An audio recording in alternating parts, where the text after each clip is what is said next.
So,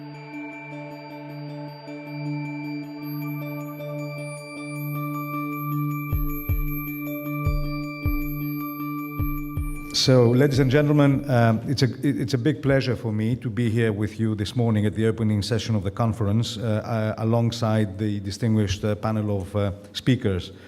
And I would like to thank the organizers for the invitation in putting together an ambitious agenda. And of course, earlier today we had the pleasure and the honor to hear from the European Commissioner for Digital Economy and Society, Maria Gabriel. At this session, I will try to briefly address how the European Union sees its relationship with and the future of the Western Balkan region, especially in relations to connectivity. I will first start with the Western Balkan Summit in Sofia a few days ago on the 17th of May. A couple of weeks ago, at the summit of Sofia, EU leaders and the Western Balkan counterparts reaffirmed the mutual commitment to the European perspective of the whole region. The key message which came out of the Sofia summit was clear. The European Union is and will remain the most reliable partner of the entire Western Balkans. In an unstable global context, the Western Balkans are an integral part of Europe and they belong to our community. In concrete terms, the leaders adopted the Sofia Summit Declaration, which underlines the importance of the Western Balkans' continued commitment to the rule of law, the fight against corruption and organized crime, good governance, as well as respect for human rights and rights of persons belonging to minorities. The EU and the Western Balkans also agreed to step up common work on key security priorities to counter terrorism and enhance cooperation in the fight against serious and organized crime. As far as connectivity is concerned, to support the implementation of the Sofia Declaration, which had an annexed Sofia priority agenda attached to it, connections of infrastructures, of economies and peoples within the EU and within the Western Balkan region have to improve significantly. This renewed focus on connectivity, be it human, economic, digital, and of course infrastructure connectivity, is a way to make better use of the time between now and the EU accession of Western Balkan countries, each at its own pace and merits. It is not a substitute for enlargement, but a way for citizens and businesses to forge even closer links until they join the region.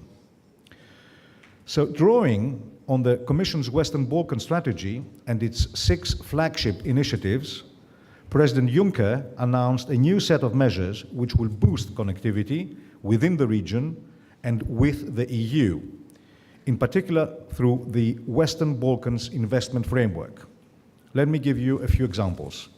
First, the EU will provide grants for additional 11 high-priority transport projects, road, rail, ports, worth 190 million euros. This includes funding for the first 2 sections of the Peace Highway, Nice-Pristina-Dures, and the Blue Highway along the Adriatic coast. Second, the EU will earmark 30 million euros for investments in broadband rollouts across the region and will work, as we heard earlier on from Commissioner Gabriel, on reducing roaming costs.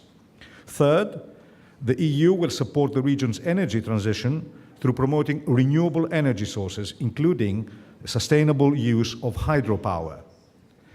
At the same time, we will work to complete the regional electricity market in the Western Balkans and ensure that this is integrated into the EU internal electricity market.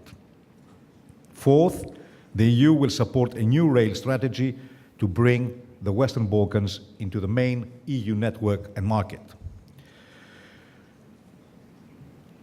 Let me say a couple of words about the EU strategy for the Western Balkans from an economic relations point of view.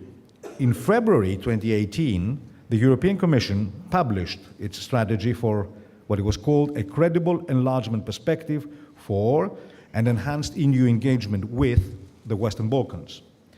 to generate a renewed reform momentum in the region and address the specific challenges that are faced by Western Balkans. The strategy builds on the important work that we have done in terms of regional cooperation over the last 5 years.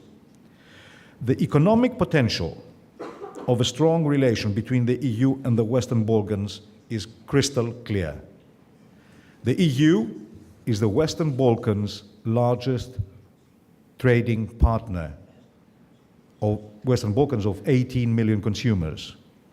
Trade with the EU represents almost 73% of the total trade flows of about 48 billion euros in 2017.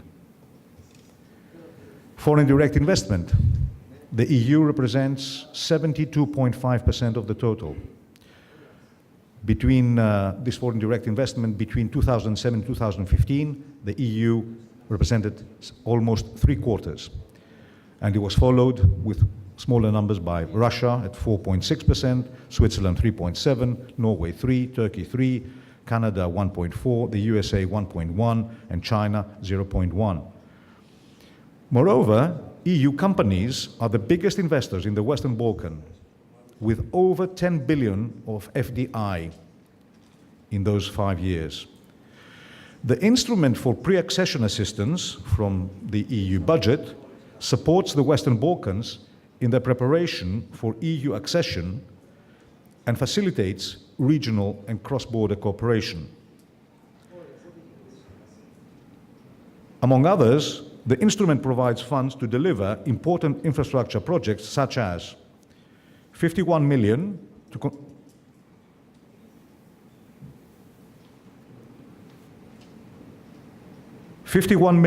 construct roads in rural areas, which will improve travel across Albania, 25 million to build the Svilaj bridge connecting Bosnia and Herzegovina to Croatia, decreasing travel time by 1 hour, 28 million to build 2 modern border crossings and a terminal on the Danube in Serbia to facilitate movement of goods and people. The European Commission has proposed the next multi-annual financial framework for the period 2021 to 2027. In that proposal, there is a proposal to increase the funds for the Western Balkans in support of reforms in view of EU membership.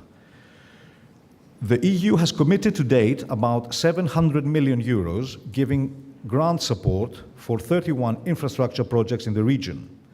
Works have already started or are about to start on the ground in more than 6 locations. The EU support is generating around, well, there is a leverage, as we say, of more than 2.4 billion in investments, creating at the same time 25,000 jobs in the process.